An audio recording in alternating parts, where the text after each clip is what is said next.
Hello, just 10th pass students. So this video is properly dedicated to you जो बच्चे अभी confused हैं कि मुझे जेई के लिए प्रिपेयर करना चाहिए या नीट के लिए प्रिपेयर करना चाहिए। अभी तक आपने डिस्कशन नहीं किया या फिर अभी तक आपने कोई डिसीजन नहीं लिया।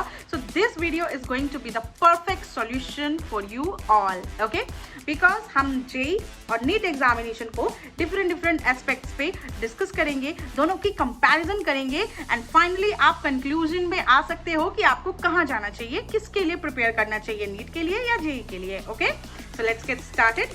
So सबसे पहला एस्पेक्ट नंबर 1, कॉन्सेप्चुअल डिफिकल्टी। अगर हम बात करें कॉन्सेप्चुअल डिफिकल्टी की तो नीट में आता है आपका बायोलॉजी, फिजिक्स एंड केमिस्ट्री।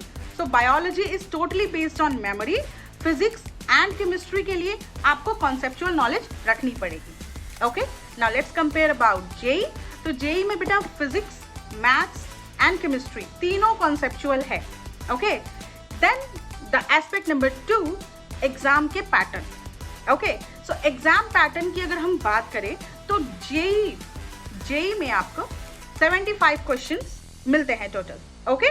जिसमें आपका जो एग्जामिनर होता है वो किस चीज के ऊपर फोकस करता है, वो डिटेल, समझो, detail problem solving and analysis के ऊपर फोकस करते हैं कि बच्चे डिटेल से सॉल्विंग कर रहे हैं या नहीं, पेपर को एनालाइज कर पा रहे हैं या नहीं, है ना? लेकिन अगर हम बात करें नीट एग्जामिनेशन की तो यहाँ पे 3 आवर्स में आपको 180 to 200 क्वेश्चंस को देखना होता है, 180 क्वेश्चंस ही अटेम्प्ट करने होते हैं। यहाँ पे टाइम बहुत कम होता है, ओके? एंड आपकी स्पीड को फोकस करता है एग्जामिनर कि आपकी स्पीड कितनी है। So they totally focus on your speed accuracy, okay? Now the aspect number 3, competition. किसका कंपटीशन ज्यादा डिफिकल्ट है? So let's discuss on it. देखो, अगर हम बात करें जेई का तो यहाँ पे लिमिटेड सीट है टॉप इंजीनियरिंग इंस्टीट्यूट के लिए, ओके? लेकिन अगर हम बात करें नीट की तो यहाँ पे लिमिटेड सीट है for all the government medical colleges, alright? तो अभी सक्सेस रेट का डिस्कशन इसके बाद, ओके? सो सक्सेस रेट कितना है? अगर हम बात करें जेई में तो जेई मेंस का एग्जाम अगर आप अपीयर करते हो तो 10% आपको सक्सेस मिल जाता है। टोटल जितने भी आपके एस्पिरेंट्स होते हैं 10% सक्सेस रेट है। जेई एडवांस की बात करें जहां से आपको टॉप आईआईटी कॉलेजेस मिलते हैं तो यहाँ पे फिर परसेंटेज बहुत घट जाती है, जैसे 2 to 3%, alright? Then success rate in NEET तो total 1 to 2%, that's it. So अगर हम सक्सेस रेट को कंपेयर करें तो सक्सेस रेट जेई में ज्यादा है as comparison to NEET, okay? Then let's come on to the career. Career में कौन अच्छा करते हैं या फिर क्या होता है जेई को क्वालिफाई करने के बाद, नीट को क्वालिफाई करने के बाद आप करियर में कैसे ग्रो करते हैं, क्या बनते हैं?